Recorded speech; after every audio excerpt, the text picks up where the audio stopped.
How to add Datamine on MetaMask application. Are you guys facing issues to add Datamine on your MetaMask application? If that's so, then this video might help you out. Without further ado, let's get started. First of all, open MetaMask on your mobile device. Once you open the MetaMask application, now log in into your account with your registered email and password. After you get logged in, now tap on the plus icon. Now click on search bar and search for Datamine.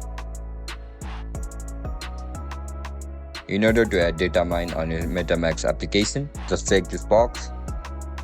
Now tap on Next. You can see the option for import. Click on it.